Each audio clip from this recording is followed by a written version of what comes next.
بسم اللہ الرحمن الرحیم نحمدہ و نصلی علی رسولہ الکریم۔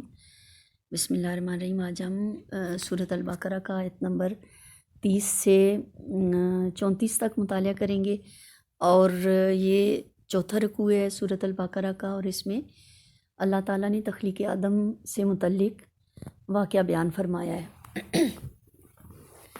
آدم علیہ السلام کی تخلیق کے بارے میں اسرائیلی واقعات تو بہت زیادہ مشہور ہیں، لیکن کہ کیسے جیسے وہ عورت کے بارے میں خاص طور سے ہم نے یہ دیکھنا ہے کہ جیسے عورت کو گناہ کا منبع قرار دیتے ہیں باقی جو تمام مذاہب ہیں، اور وہ کہتے ہیں کہ عورت نے بہکا دیا تھا۔ تو جب ہم قرآن پاک میں تخلیق آدم کا واقعہ کا مطالعہ کرتے ہیں تو ایک بات تو ہمیں یہ پتہ چلتی ہے کہ زمین پہ بھیجے جانا اللہ تعالیٰ کا فیصلہ پہلے سے تھا، آدم علیہ السلام کی غلطی سے بھی پہلے کا، ٹھیک ہے۔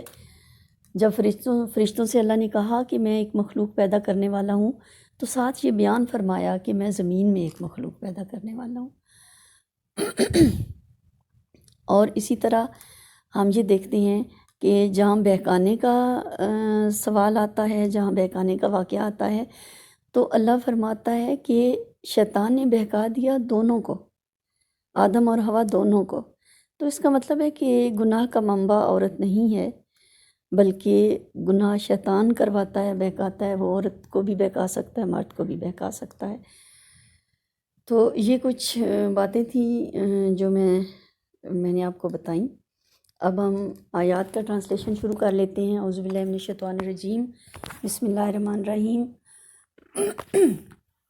وَإِذْ قَالَ رَبُّكَ، اور جب کہا تیرے رب نے، للملائکۃ فرشتوں سے، انی جاعل، میں بنانے والا ہوں، فی الارض، زمین میں، خلیفہ، اپنا نائب۔ اور یاد کرو جب تمہارے رب نے فرشتوں سے یہ کہا کہ میں زمین میں اپنا ایک نائب بنانے والا ہوں۔ قالو، وہ کہنے لگے، اتجعل، کیا تو بنائے گا، فیہا، اس میں، میں یفسد فیہا، من جو یفسد، فساد کرے گا، فیہا، اس میں، یعنی زمین میں۔ تو جب اللہ تعالیٰ نے فرشتوں سے یہ کہا کہ میں زمین میں اپنا نائب بنانے والا ہوں، تو وہ کہنے لگے کہ یا اللہ، کہ آپ زمین میں ایک ایسا نائب بنائیں گے جو اس میں فساد کرے گا، وَيَفْسِكُ الدِّمَاءَ، اور خون بہائے گا، وَنَحْنُ، اور ہم، نُسَبِّحُ، پاکی بیان کرتے ہیں، بِحَمْدِکَ، تیری حمد کے ساتھ، تیری تعریف کے ساتھ، وَنُقَدِّسُ، اور پاکیزگی بیان کرتے ہیں، لَکَ، تیری، اور حالانکہ ہم تو تیری ہر وقت تسبیح و تقدیس کرتے ہیں، تیری پاکی بیان کرتے ہیں، تیری حمد کرتے ہیں۔ قال، اللہ نے فرمایا، انی عالم، انی، بے شک کہ میں، عالم، زیادہ جانتا ہوں، ما لا، جو کہ نہیں، تعلمون، تم جانتے۔ اللہ نے ارشاد فرمایا کہ میں زیادہ جانتا ہوں جو تم نہیں جانتے ہو۔ اور پھر آدم علیہ السلام کو علمی برتری دینے کے لیے اللہ تعالیٰ نے ان کو کچھ نام سکھائے۔ اللہ تعالیٰ کیا فرماتے ہیں، وَعَلَّمَ آدَمَ الْأَسْمَاءَ، اور سکھا دیے آدم علیہ السلام کو کچھ نام، کُلَّہَا، سب، اور سکھا دیے سب ادھر موجود جو اشیاء تھیں، ادھر موجود وہاں موجودات کے نیمز اللہ تعالیٰ نے آدم علیہ السلام کو سکھا دیے۔ وَعَلَّمَ آدَمَ الْأَسْمَاءَ كُلَّهَا، اور اللہ نے سب کے سب نام، سب اشیاء کے نام آدم علیہ السلام کو سکھا دیے۔ ثم عرضہم، پھر ان کو پیش کیا، علی الملائکۃ، فرشتوں کے سامنے۔ اللہ تعالیٰ نے آدم علیہ السلام کو وہاں یہ موجودات جو تھیں، جو اشیاء تھیں، ان کے نام سکھا دیے، اور پھر انہیں فرشتوں کے سامنے پیش کیا۔ فقالا، پھر اب اللہ نے فرشتوں سے کہا، انبئونی، تم مجھے بتاؤ، باسماء ہؤلاء، ان چیزوں کے نام، ان کنتم صادقین، اگر تم سچے ہو۔ آدم کو فرشتوں کے سامنے پیش کر کے اللہ تعالیٰ نے فرشتوں سے یہ کہا کہ اب تم مجھے ان اشیاء کے نام بتاؤ اگر تم سچے ہو۔ قالو، فرشتے کہنے لگے، سبحانک، اے اللہ تو پاک ہے، لا علم لنا، لا علم، نہیں ہے علم، لنا، ہمیں، الا، مگر، ما، جو کہ علمتنا، تو نے ہمیں علم دیا۔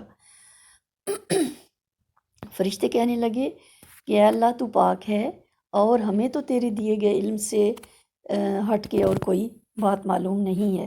انکا انتا، انکا، بے شک کہ انتا، تو ہی ہے، العلیم، سب سے زیادہ جاننے والا۔ انکا انت العلیم، بے شک کہ تو سب سے زیادہ جاننے والا ہے، الحکیم، اور حکمت والا ہے۔ اب فرشتوں نے اپنی عاجزی کا اظہار کیا اور اللہ تعالیٰ کی کیسے تعریف کی، انک انت العلیم الحکیم، بے شک یا اللہ تو ہی جاننے والا اور حکمت والا ہے۔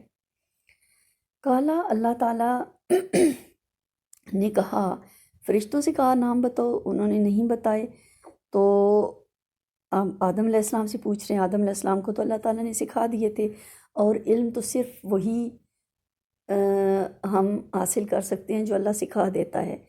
مخلوقات چاہے وہ فرشتے ہوں، چاہے وہ جن ہوں، انسان ہوں، جو علم اللہ دے دیتا ہے وہی ہم لے سکتے ہیں، اس کے علاوہ ہم کوئی علم نہیں لے سکتے۔ تو چونکہ آدم کو اللہ تعالیٰ نے علم سکھایا تھا، کالا یا آدم، اللہ تعالیٰ نے آدم علیہ السلام سے کہا، اے آدم، انبئہم، ان کو بتا دو، باسمائہم، ان چیزوں کے نام۔ اللہ تعالیٰ نے ارشاد فرمایا، اے آدم، اب ان کو یعنی فرشتوں کو ان چیزوں کے نام بتاؤ۔ فلما، پس جب انبأہم، بتا دیے ان کو، باسمائہم، ان چیزوں کے نام، کالا علم اقل لکم، کالا کہا اللہ نے، علم کیا نہیں، اقل میں نے کہا تھا، لکم تمہیں، انی عالم میں زیادہ جانتا ہوں، غیب السماوات والارض، آسمان و زمین کی جو پوشیدہ چیزیں ہیں۔ جب آدم علیہ السلام نے ان کو نام بتا دیے تو اللہ تعالیٰ نے فرشتوں سے کہا کہ کیا میں تمہیں نہ کہتا تھا کہ زمین و آسمان کی تمام پوشیدہ چیزوں کو میں زیادہ بہتر جانتا ہوں، وَعَالَمُ، زیادہ جانتا ہوں اس چیز کو بھی، ما تبدون، جو تم ظاہر کرتے ہو، وما کنتم، اور جو تم تکتمون، چھپاتے ہو، اور میں اس چیز کو بھی جانتا ہوں جو تم ظاہر کرتے ہو، اور اس چیز کو بھی جانتا ہوں جو تم چھپاتے ہو۔ وَإِذْ قُلْنَا، اور جب ہم نے کہا، للملائکۃ، فرشتوں سے، اسجدوا، سجدہ کرو، لآدم، آدم علیہ السلام کو، فسجدوا، پس وہ سجدے میں گر گئے، الا ابلیس، سوائے ابلیس کے۔ ابلیس فرشتہ تو نہیں تھا، ابلیس جن تھا، لیکن وہ چونکہ فرشتوں کی محفل میں شامل رہا کرتا تھا، تو اللہ تعالیٰ نے جب حکم دیا فرشتوں کو سجدہ کرنے کا، تو اس حکم کا مخاطب وہ بھی تھا، لیکن اس نے سجدہ نہیں کیا۔ اور جب اللہ نے حکم دیا فرشتوں کو کہ سجدہ کرو آدم علیہ السلام کو، تو سب نے سجدہ کیا سوائے ابلیس کے۔